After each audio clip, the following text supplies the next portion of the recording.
Chemical সেক্টরের একটা অন্যতম কোম্পানি যার নাম হচ্ছে আরতি ইন্ডাস্ট্রিজ লিমিটেড।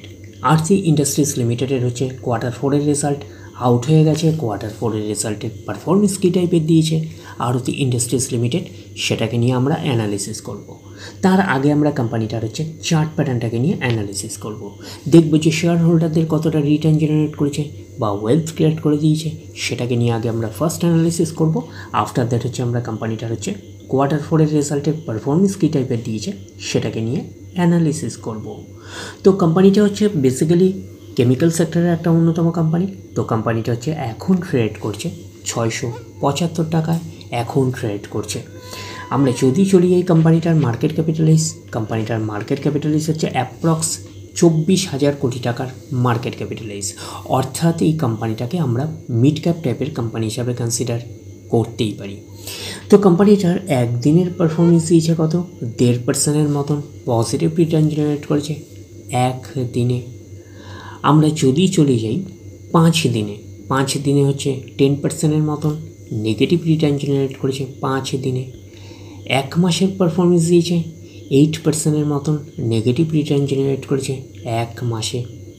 আমরা যদি চলে যাই 6 মাসে হচ্ছে 30% মতন পজিটিভ রিটার্ন জেনারেট করেছে 6 মাসে। 1 জানুয়ারি থেকে পারফরমেন্স করেছে 4% মতন পজিটিভ রিটার্ন জেনারেট করেছে 1 জানুয়ারি থেকে। আমরা যদি চলে যাই 1 বছর হচ্ছে 34% মতন পজিটিভ রিটার্ন জেনারেট করেছে 1 বছরে। তো ন্যাচারাল ব্যাপার, আমরা জানি যে শর্ট টার্মে সেভাবে ওয়েলথ ক্রিয়েট হয় না স্টক মার্কেট থেকে। যত লং খেলবেন স্টক মার্কেটে তত হচ্ছে ওয়েলথ ক্রিয়েট হয়। বাট এই কোম্পানিটা কিন্তু শর্ট টার্মে অর্থাৎ 1 বছরে কিন্তু একটা ডিসেন্ট টাইপের পারফরমেন্স করেছে। আমরা এইটুকুনি বলতে পারি 34% মতন পজিটিভ রিটার্ন জেনারেট করেছে। তো এখন দেখার বিষয় কোম্পানিটা কি লং টার্মে ভালো পারফরমেন্স করেছে, লং টার্মে কি শেয়ার হোল্ডারদের ওয়েলথ ক্রিয়েট করে দিয়েছে, সেটাই কিন্তু এখন আমাদের দেখার বিষয়। তাহলে আমরা চলে যাচ্ছি কোম্পানিটার 5 বছরের চার্ট প্যাটার্নে। 5 বছরে পারফরমেন্স করেছে 79% মতন পজিটিভ রিটার্ন জেনারেট করেছে 5 বছরে। তো 100% মানে ইনভেস্টমেন্ট ডবল, তো ইনভেস্টমেন্টকে কিন্তু ডবল করেনি 5 বছরে। তো সেই হিসাবে কিন্তু একটা আন্ডার পারফরমেন্স করেছে 5 বছরে, আমরা এইটুখানি বলতেই পারি। তো তাছাড়াও কিন্তু কোম্পানিটা কিন্তু আরতি ইন্ডাস্ট্রিজ লিমিটেড থেকে কিন্তু আরতি ফার্মা ল্যাবস কিন্তু বিশেষত হচ্ছে ডিমার্জ হয়ে আলাদা হয়েছে। আবারও আপনাদের রিপিট করে বলছি, আরতি ইন্ডাস্ট্রিজ থেকে কিন্তু আরতি ফার্মা ল্যাবসটা কিন্তু ডিমার্জ হয়ে আলাদা হয়েছে, এটুখানি কিন্তু মাথায় রাখবেন। তো সেই কারণে কিন্তু রিটার্নটা আপনারা সেই অর্থে 5 বছরে ভালো দেখতে পাচ্ছেন না, যেহেতু আরতি ফার্মা ল্যাবসকে কিন্তু আলাদা করা হয়েছে অর্থাৎ ডিমার্জ করা হয়েছে। তাহলে এইবারে আমরা চলে যাব কোম্পানিটার ম্যাক্সিমাম চার্ট প্যাটার্ন। তো ম্যাক্সিমাম চার্ট প্যাটার্ন হিসাবে পারফরমেন্স করেছে 62,400% পজিটিভ রিটার্ন জেনারেট করেছে অল টাইম বা ম্যাক্সিমাম। তো কোম্পানিটা লিস্টেড হয়েছে 1999-এ। তাহলে 1999 থেকে কিন্তু এখনও অবধি রিটার্ন জেনারেট করেছে 62,400%-এর মতন পজিটিভ রিটার্ন জেনারেট করেছে। তো ম্যাক্সিমাম চার্ট প্যাটার্নটা লেফট টু রাইট ওপরের দিকে মুভ করছে, তো সেই হিসাবে কিন্তু একটা ডিসেন্ট টাইপের চার্ট প্যাটার্ন হিসাবে আমরা কনসিডার করতেই পারি। যেহেতু কোম্পানিটা একটা মিড ক্যাপ টাইপের কোম্পানি, যেরকম আপনাদের রিটার্ন হিউজ দেবে সেরকম বড় বড় কারেকশনস হবে। তো এইসব জায়গাগুলোতে কিন্তু আপনারা যদি এক্স্যাক্টলি ক্যালকুলেশন করে দেখেন তাহলে বড় বড় কারেকশনস দেখতে পাবেন। তো কোম্পানিটা কিন্তু ফান্ডামেন্টালি সাউন্ড কোম্পানি। তো এখন দেখার বিষয় কোম্পানিটার কোয়ার্টার 4-এর রেজাল্টের পারফরমেন্স কী টাইপের দিয়েছে। তাহলে আমরা চলে যাচ্ছি কোম্পানিটার কোয়ার্টার 4-এর রেজাল্টে। আমরা চলে আসলাম কোম্পানিটার হচ্ছে কোয়ার্টার 4-এর রেজাল্টের পিডিএফ ফাইলে। আগে আমরা আমরা দেখে নেব কোম্পানি ডিভিডেন্ড ডিক্লেয়ার করেছে নাকি, এটাকে আগে আমরা দেখে নেব। তো এখানে লেখা দেখতেই পাচ্ছেন, লেখা আছে রেকমেন্ডেশন অফ ফাইনাল ডিভিডেন্ড 1 টাকা। 1 টাকা করে কিন্তু ফাইনাল ডিভিডেন্ড কিন্তু রেকমেন্ড করেছে বা ডিক্লেয়ার করেছে আপনারা বলতে পারেন। তো ফাইনাল ডিভিডেন্ডের ক্ষেত্রে কিন্তু শেয়ার হোল্ডারদের অ্যাপ্রুভালের প্রয়োজন হয়, এইটুখানি মাথায় রাখবেন। এইবারে আমরা চলে যাব কোম্পানিটার কোয়ার্টার 4-এর রেজাল্টে, দেখব যে কোয়ার্টার 4-এর রেজাল্টের পারফরমেন্স কী টাইপের দিয়েছে। তাহলে আমরা চলে আসলাম কোম্পানিটার কোয়ার্টার 4-এর রেজাল্টে। আগে আমরা দেখে নেব যে সিকোয়েন্সগুলো ঠিকঠাকভাবে সাজানো রয়েছে নাকি, এটাকে আগে আমরা দেখে নেব। এটা হচ্ছে এই কোয়ার্টার, মিস হচ্ছে কোয়ার্টার 4, এটা প্রিভিয়াস কোয়ার্টার, আর এটা হচ্ছে 1 বছর আগে। তাহলে সিকোয়েন্সগুলো ঠিকঠাকভাবে সাজানো রয়েছে আমরা এইটুখানি বলতেই পারি। এইবারে আমরা দেখে নেব যে অ্যামাউন্টগুলো কিসে দিয়েছে। অ্যামাউন্টগুলো কিন্তু কাটার্সে দিয়েছে অ্যামাউন্টগুলো। তো এইবারে আমরা চলে যাব কোম্পানিটার হচ্ছে টোটাল ইনকামে। তো টোটাল ইনকামে যাওয়ার আগে আমরা কি করব, একটু লার্জ করে নিয়ে অ্যাডজাস্ট করে নেব, তাহলে আপনাদের কাছে ব্যাপারটা আরও ভিজিবল হবে। তো এইবারে আমরা চলে যাচ্ছি কোম্পানিটার টোটাল ইনকামে। তাহলে আমরা চলে আসলাম টোটাল ইনকামে। তাহলে আমরা পাচ্ছি কি, এই কোয়ার্টার মিনস হচ্ছে কোয়ার্টার 4-এ কত আছে 1773, প্রিভিয়াস কোয়ার্টারে ছিল 1740 এবং এক বছর আগে ছিল 1656। তাহলে এক বছর আগে 1656টা এখন কত হয়ে গেছে 1773। তাহলে আমরা বলবো ইয়ার অন ইয়ার বেসিস কিন্তু জাম্প রয়েছে টোটাল ইনকামে। প্রিভিয়াস কোয়ার্টারে ছিল কত 1740, সেটা হয়ে গেল এই কোয়ার্টার, মিনস হচ্ছে কোয়ার্টার 4-এ হয়ে গেল 1773।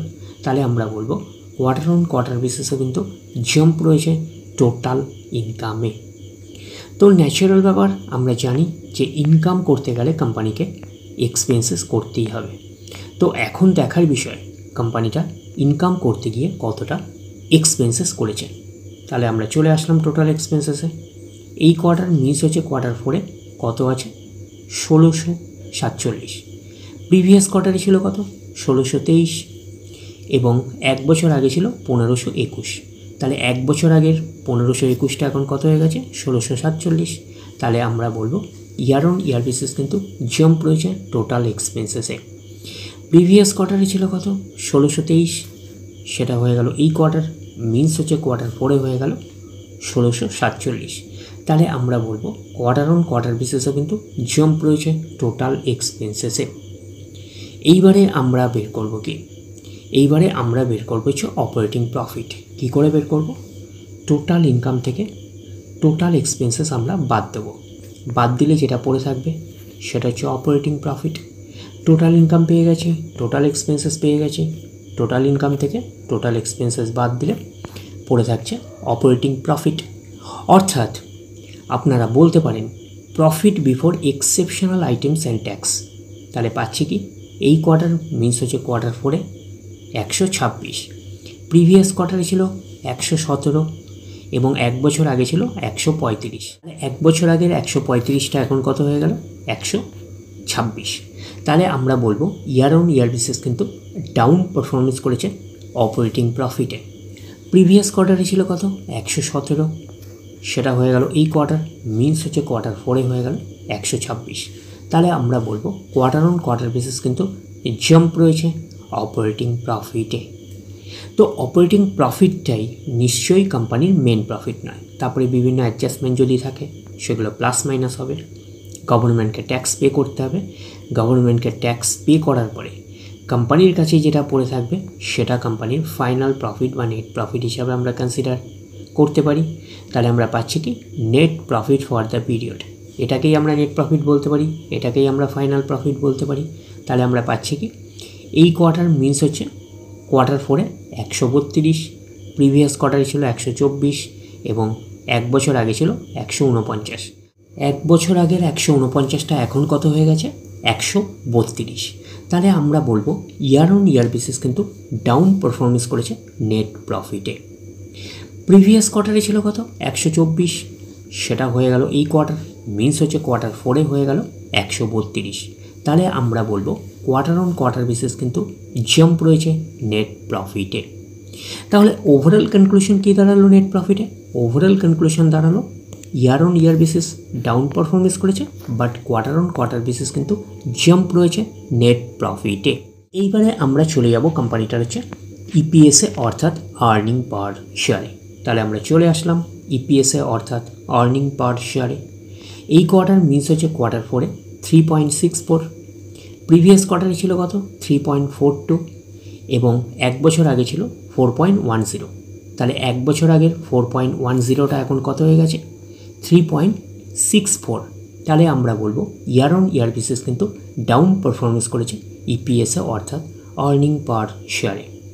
প্রিভিয়াস কোয়ার্টারে ছিল কত 3.42, সেটা হয়ে গেল এই কোয়ার্টার, মিনস হচ্ছে কোয়ার্টার 4-এ হয়ে গেল 3.64। তাহলে আমরা বলবো কোয়ার্টার অন কোয়ার্টার বেসিস কিন্তু জাম্প রয়েছে ইপিএসে অর্থাৎ আর্নিং পার শেয়ারে। তো ন্যাচারাল ব্যাপার, আমরা জানি যে নেট প্রফিটের রিফ্লেকশনটা ইপিএসে পাই, তো নেট প্রফিটের রিফ্লেকশনটা আমরা ইপিএসে পেয়েছি। তো ওভারঅল কনক্লুশন কী দাঁড়ালো? তো ওভারঅল কনক্লুশনে আমরা বলতে পারি আরতি ইন্ডাস্ট্রিজ লিমিটেডের হচ্ছে কোয়ার্টার 4-এর রেজাল্ট আমরা বলতে পারি একটা ওকে টাইপের পারফরমেন্স করেছে, আমরা এইটুখানি বলতেই পারি। তাহলে ওভারঅল ভিউটা আপনাদের কাছে ক্লিয়ার। তাহলে এই অবধি, নেক্সট ভিডিওতে আবার আপনাদের সাথে আমার দেখা হচ্ছে। ধন্যবাদ।